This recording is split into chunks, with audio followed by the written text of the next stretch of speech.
Shalom, selamat pagi, selamat datang di Renungan Harian Toraya, Sabtu 29 April 2023.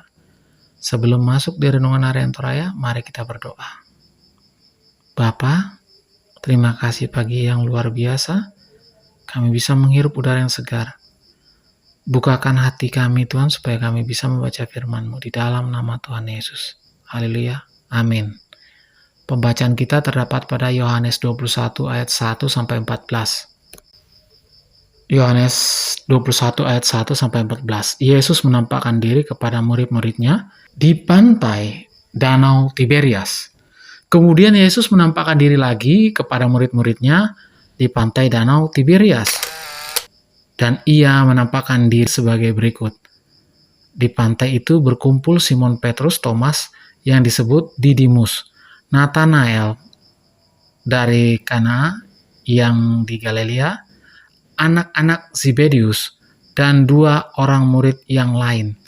Kata Simon Petrus kepada mereka, "Aku pergi menangkap ikan." Kata mereka kepadanya, "Kami pergi juga dengan engkau." Mereka berangkat lalu naik ke perahu. Tetapi malam itu mereka tidak menangkap apa-apa. Ketika hari mulai siang, Yesus berdiri di pantai.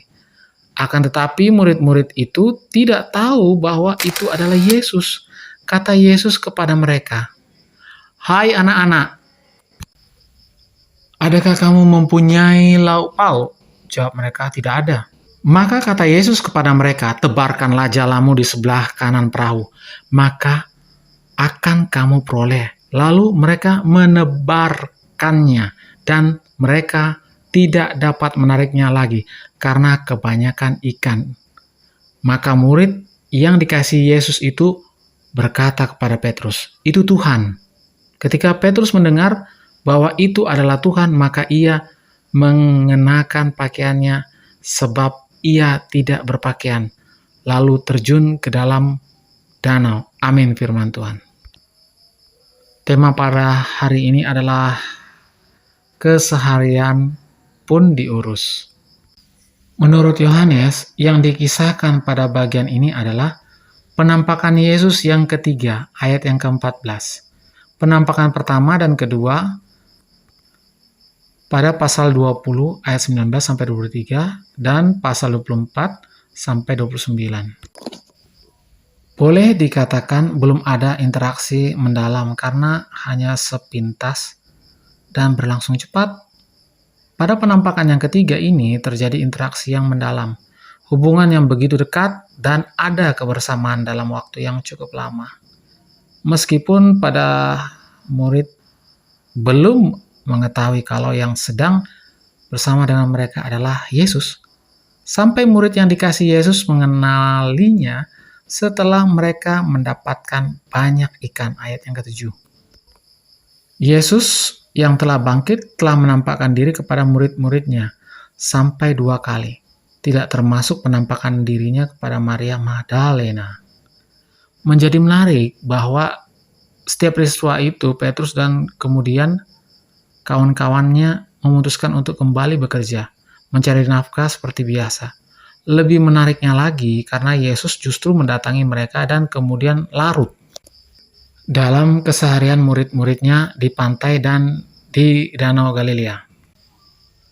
Kisah ini menunjukkan bagaimana Yesus yang telah bangkit itu penuhnya ikut dan terlibat dalam seluruh keberadaan dan keseharian murid-muridnya.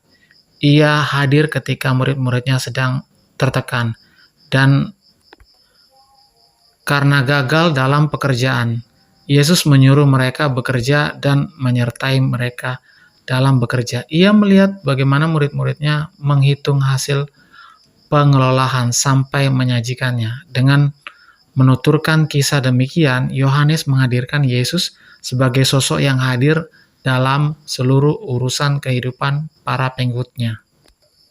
Seberapa dalam kita merasakan kehadiran Kristus dalam keseharian kita dengan semua urusannya? Seberapa jauhkah kita menjadi semakin peka mengalami kehadirannya dalam urusan-urusan yang paling dekat dengan keberadaan sehari-hari kita. Betapa berbahagianya kita bahwa di setiap waktu dan tempat serta dalam segala urusan kita merasakan kehadirannya. Ia menghampiri kita dan berbicara urusan-urusan kita, sampai pada hal-hal yang sangat pribadi. Amin.